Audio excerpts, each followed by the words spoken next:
Hi everybody, this is Zhou Zheng Show and Build for Life. Today I invite the music and musician. I call him the music master because his music always healing a lot of people.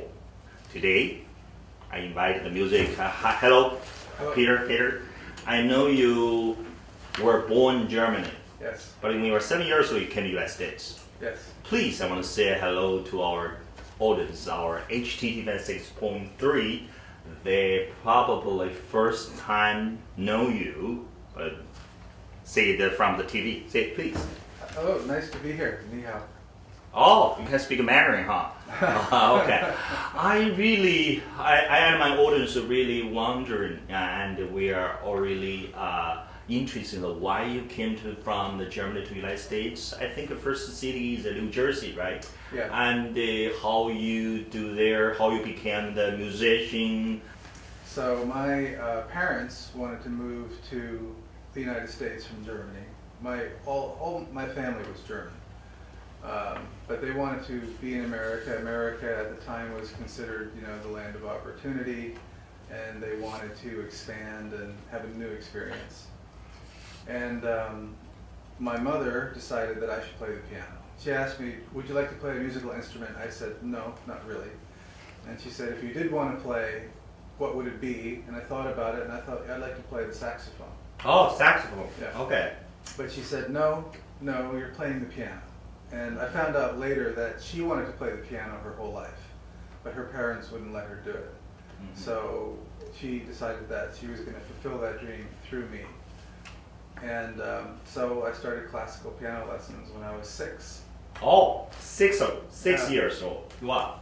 Yeah, and honestly, I didn't really like it that much. I didn't like the practicing, I didn't like the structure, I didn't like that I had to play everything exactly the same way every single time.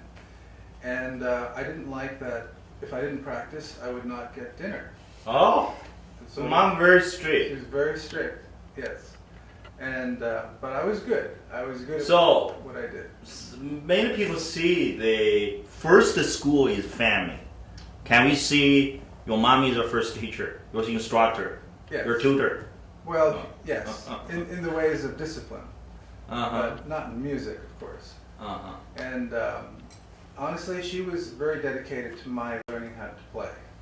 I went through 3 teachers in my first year because I was always changing the melodies. I was always taking the classical pieces and wanting to play them differently than was written. And classical teachers say that's very bad. So they would say, he's impossible, I cannot teach him because he won't play everything the way it's written. And so they would say, I'm not teaching him. So I was thinking, oh, okay, so now I'm free. I don't have to play the piano. But my mother would keep getting me a new teacher and a new teacher. So finally I accepted that I'm going to play the piano. But I didn't really start enjoying it until I had a teacher who taught me how to improvise, how to make up my own style, how to take any melody and play it in different ways. And in that freedom, I found my voice, my musical voice. And that was when I was a teenager, around 16, 17 years old. And that's when I really began to love it. But up until then, it was hard work. Good. Last 2 weeks ago, I was invited to your concert in the church in there, Los Angeles there. You play the music, the piano with, I really get touched. You play like the Spirit. Yeah, that's your 1983. You published your music, the first piano album. Yes. Yeah, you played that. That's my first time to listen to your music. That Spirit you composed by yourself, or yes. Yeah, and played by and a producer. You are, because when I go to the Google or check your biography, there was a pianist, composer, and producer. So in 1983, that's your important year because you published your first album. But before that, have you struggled for your music life? Well, I was fortunate. I started playing clubs and bars and lounges in New Jersey and New York when I was young, when I was 17 years old. Mm-hmm. You're not even supposed to go into bars until you're 18, back in those days. Yeah, even right now, you cannot allow, you have to go to 21 years old. Right. By that year, it's okay? Well, at that time it was okay, yeah. In Denver, I was in the band. No, this was still in New Jersey and New York. Oh, New York, okay. Yeah, so I was in the band and that was cool. And then I left New Jersey when I was 18 and I started to just travel around the country. I was hitchhiking. And I had my backpack and I had my music books and I had very little possessions. And just hitchhiked around the United States for about a year and a half. I put in 30,000 miles on the road. 30,000 miles. That's a year from... What year? 1977. I think it's that year your mom, when you were 18, your mom passed away, right? 18, yeah, 1976. So after your mom passed away, you traveled. I left. Yeah, you left. You traveled that. And I had no money, and so I would stop at a restaurant and look through the window and see if they had a piano in the restaurant, and I'd ask if I could play the piano for tips and meals, and I'd sleep on the beach. I'd sleep on the side of the road in the park. It sounds difficult, but it was actually a very beautiful time. Beautiful time. You got freedom. Whatever you want to do, you do. Right. So I always get some words. These people tell me to the artist, maybe to me, it's the same thing. The great teacher always life. Right. So I want to ask you, Peter Cater, what do you think of the life? What do you think of this world? This proverb, we can say that great teacher is a life. Life is your teacher. Absolutely. Life is my teacher. Actually, I did a video once. And I named it "My Life Is My Practice." Oh, your life or your practice? It's my practice. So I learn my experiences in life, and then I take it and I put that into my music. So when I'm playing the piano, I'm expressing where I am now in my life. Mm-hmm. And even if I'm playing a song that I wrote 20 years ago, I'm playing it the way I play it now in my life. So it's the same song, but it's with a fresh perspective. So Peter Cater, when I first time to listen to your music in the last time in the concert, I feel your music is a modern, also is a classic. Mm-hmm. I feel there's a tremendous power with a symphony, with a poem, with a poetry, something feeling. Okay, so I want to see how you call your music by yourself. If I had to name my music, I would just call it contemporary instrumental. Contemporary instrumental, okay. Meaning the music is now. It's a combination of all my experience in music, my love of classical music, my love of jazz, my love of pop, rock, and it all comes through and combined to a hybrid of my own experience, my own style. And I know people call your music is a healing. Yes. Is a healing, like a spirit, like the heaven window. Or I know you collaborated with like the Carlos Nakai. Yeah. So I think you got something from their Native American musical illustration. I want you to tell me how do you feel when you're working with them. I think you continue working with them for a long time, right? Yeah, well, what happened is I started releasing records in 1983, and they became successful relatively quickly. I was still young. I was like 24 or something, and I was starting to get albums that charted in the top 10 on national charts in the United States. Wow, yeah, that's good. And that was before New Age was a term, and it was actually contemporary jazz. It was called contemporary jazz charts. And honestly, I was bored. I mean, it just was very easy for me to write songs that had a popular melody, and I was playing with other musicians, bass, drums, saxophone, horn section, guitar, and it was great. I was being successful, but I wasn't satisfied in my heart. I felt something's missing. Okay. And so one day, a friend of mine gave me a cassette from our Carlos Nakai, a Native American flutist, and it was solo flute, just flute. Small instrument, about this big, wooden, hollow, and it's just him playing his flute, nothing else. And I thought, this is amazing. It's so beautiful. It's so simple. And we got together and we recorded our first album in like 3 hours. And all of a sudden, I thought it was going to be a very small side project, but all of a sudden it started literally selling 10 times as many recordings as my contemporary jazz stuff. And people were saying how healing it was and how beautiful it was, and it made an impact. You know, it made a difference. And we were the first ones to do it. So how your pianist can feel very simple and small and pure of the instrument, the Latin American language. Mm-hmm. I really interested in that. How you can feel like that, because this music instrument come from the nature. Mm-hmm. I think the relationship between my piano playing and the Native American flute, it's almost like they're opposites.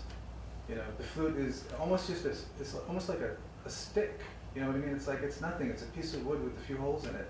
The piano is this amazing instrument that is so complicated and has so many parts and strings, and it's heavy, and it's so it's like opposites, and they work together. Yeah, that's what I see. It's the opposites.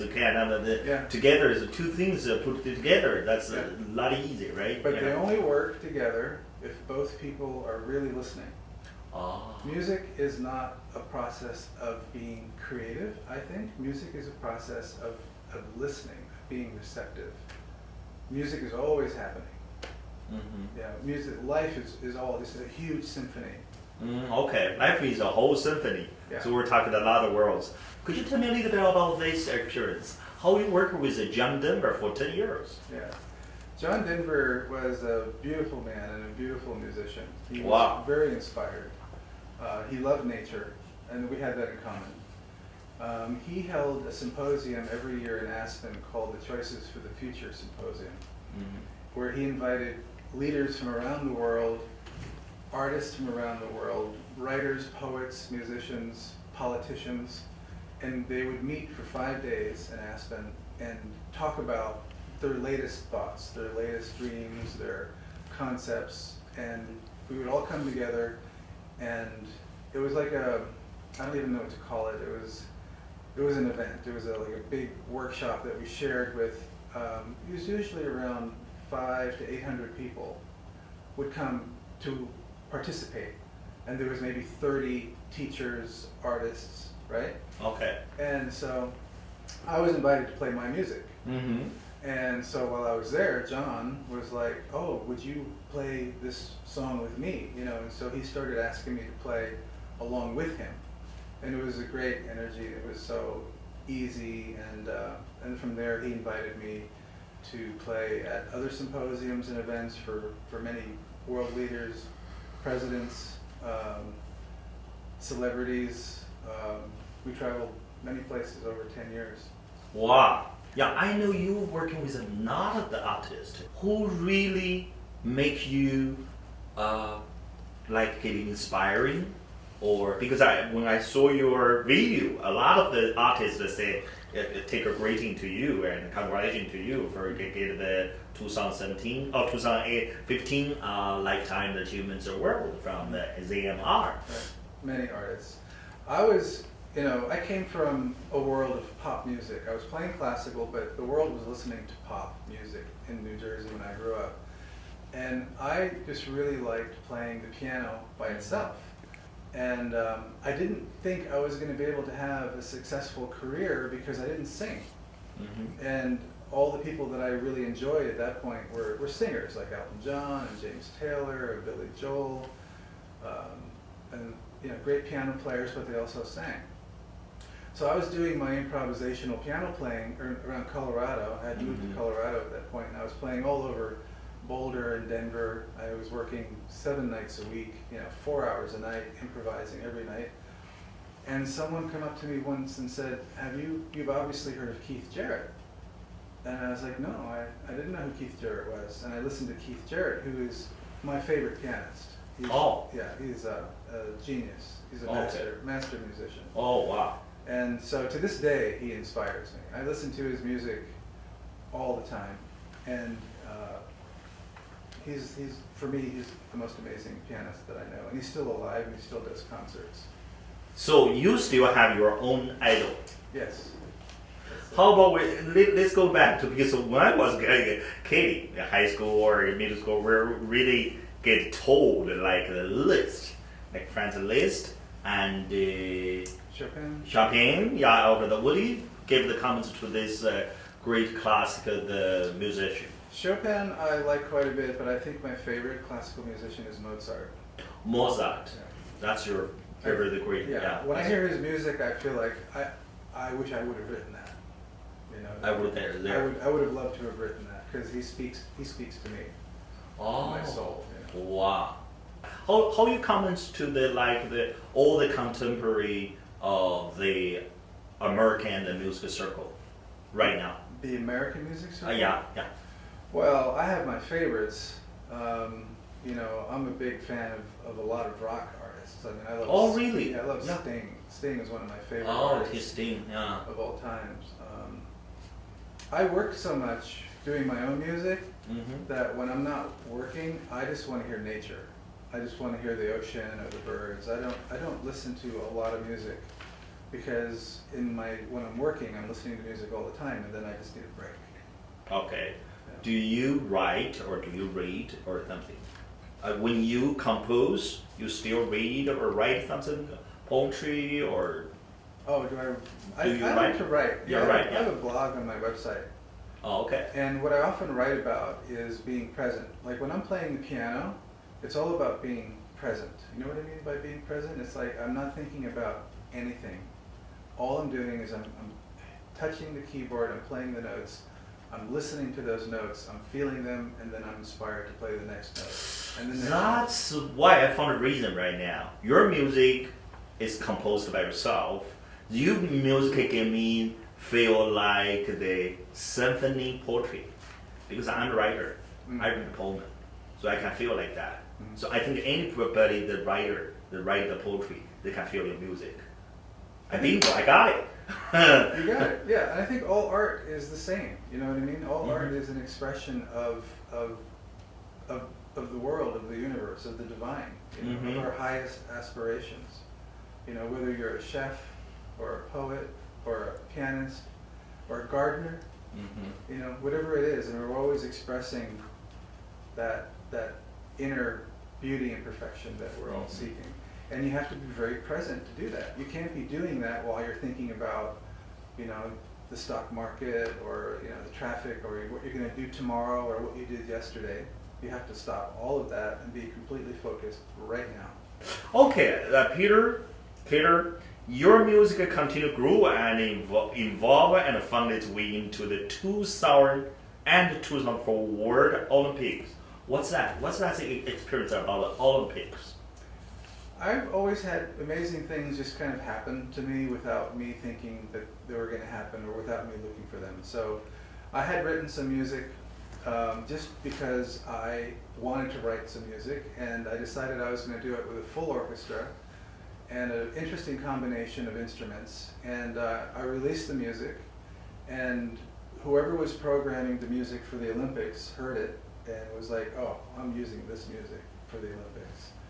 And this happened to me over and over in my life. I just follow my inspiration. I write and record the music, and then I get a phone call from someone in New York saying, oh, we want to use your music in our Broadway show.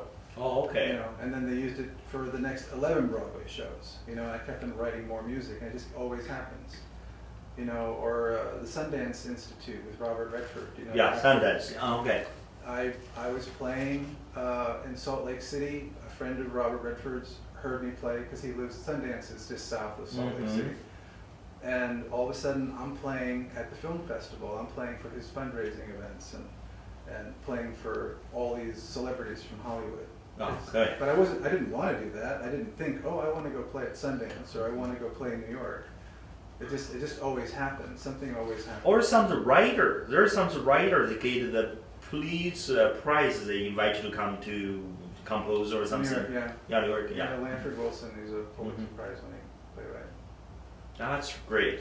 So, Peter, how will people, if our audience like your music, how will they to see first. They go to see your music, and they can test some piece of the music.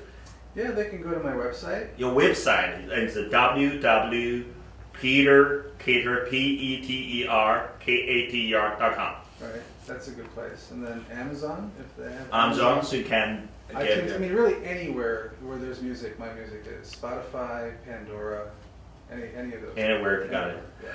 Peter Kater, I know you got the new album of music, the cool Dance on the Water. Oh, this is the name of the music, kind of like the poetry. I like it. Dance on the Water. Wow. So could you maybe introduce this album? Dancing on Water is a collection of my favorite excerpts from pieces that I played for individuals that would come to my house and talk to me about their life, and then they would lie under the piano, and I would improvise and play just for them. Like if you were to come to my home, we would talk about what's going on in your life, you know, what makes you happy, what's easy, what's hard, what do you aspire towards, what do you fear, and we would have an intimate conversation, and then you would lie under the piano and I would play. I'd close my eyes and intuit and play something that was just only for you. Wow. And record it, and then I record it, and then I would give you the MP3. I would give you the song afterwards as your meditation or your song to listen to for inspiration or whatever you want to use it for. So I've been doing these for about over a year at my house, and this album is a selection of my favorite passages from 10 different people. 10 different people. Oh, wow. If I really want to ask you, give the one sentence, the one word to Beautiful Life, what do you think? The one what? One word or maybe one sentence to describe a concept of the beautiful life. What do you think? You're putting me on the spot. I think a beautiful life is to be honest and love yourself and realize that we're all the same. We all want the same thing in life. Okay, everybody. This is Zhou Zheng Show and Beautiful Life. Like Peter Kater said, beautiful life is honest, it's simple, or accept everything. Thank you watching Zhou Zheng Show and Beautiful Life.